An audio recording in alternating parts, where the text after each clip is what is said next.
Comprendiendo quién pudo ser el autor y quiénes los destinatarios de este libro, es decir, del Apocalipsis, se puede entrever hacia dónde apuntan los símbolos presentes en el texto.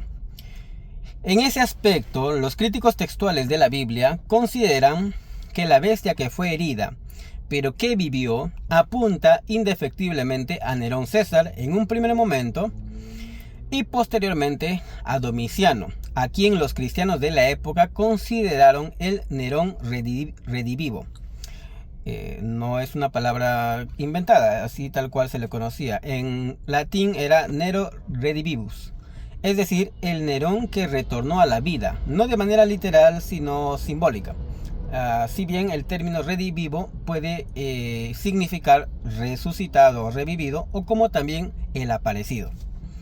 La leyenda del Nerón redivivo fue muy popular en el siglo I, dado que la muerte de Nerón estuvo rodeada de muchos misterios.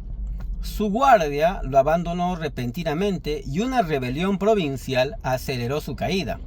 Sin embargo, en Oriente contaba con apoyo popular y tenía legiones romanas de su lado, por lo que su repentino derrumbo carecía de una lógica clara. Además, el funeral de Nerón fue estrictamente privado y nunca se mostró el cadáver, lo que acrecentó la sospecha de que el verdadero Nerón había huido hacia Oriente, al Imperio Parto, desde donde algún día volvería para tomar represalias. Tengamos en cuenta que en esa época pues no habían exactamente redes sociales o noticias que circularan al momento de los hechos. Muchas veces se esparcían los rumores y estos rumores podían tomar mucha fuerza y considerarse como válidas. Nerón fue el primer gran perseguidor de los cristianos, a quienes acusó del gran incendio de Roma, que redujo a cenizas 10 de los 14 distritos de la ciudad. Se sospecha que el verdadero autor del incendio pudo ser el mismo Nerón, aunque no hay ninguna prueba que apunte en ese sentido, y las fuentes que hablan de ello son posteriores y hostiles al emperador, por lo que carecen de objetividad. Y haciendo un paréntesis, Nerón de hecho reconstruyó mucho mejor la Roma de lo que era anteriormente. Había muchos aspectos que reformar en la ciudad y Nerón aprovechó básicamente el desastre que hubo para rediseñar de alguna manera la ciudad y hacerle mejoras. Entonces, digamos que no hubo mal que por bien no venga, aunque claro, pues los cristianos pagaron los platos rotos. Durante las persecuciones de Nerón se considera que ocurrieron las muertes de los apóstoles Pedro y Pablo, además de la de muchos otros cristianos. Las fuentes indican que algunos eran quemados vivos como antorchas para iluminar los banquetes romanos en escenas tan macabras como repugnantes.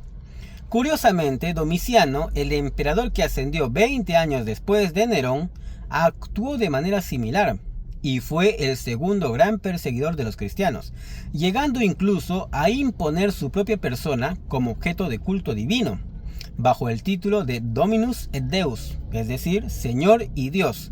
Domiciano se hacía llamar a sí mismo Señor y Dios. Se indica que en Éfeso, capital administrativa romana en Asia Menor, erigió una estatua colosal de sí mismo dentro de un templo dedicado a la dinastía Flavia, con el objeto de que le rindieran culto. Es por ello que las iglesias destinatarias del mensaje podían comprender los símbolos detrás del texto y a quién estaba apuntando. La marca no debe entenderse en un sentido literal, aunque algunas corrientes interpretativas así lo hacen, sino que representa la lealtad al emperador divinizado y el uso de sus monedas, las cuales llevaban inscripciones que realzaban su autoridad moral y política ante todo aquel que las usara. La bestia que la secunda y exige adoración para la primera bestia es el poder religioso al servicio del poder político representado por esta última. Es la que avala el carácter divino del emperador y respalda sus acciones para que todas las naciones bajo su dominio acepten que él se encuentra por encima de todos. El número de la bestia es el número de un hombre, de una persona, no necesariamente de una nación o un imperio de larga duración. Y aunque la totalidad de los textos bíblicos citan el número como 666, en realidad existen otros manuscritos que indican que es 616, Para los críticos bíblicos, esto es un indicador de que el número se podía interpretar dependiendo de si el destinatario era un judeo cristiano o un cristiano gentil.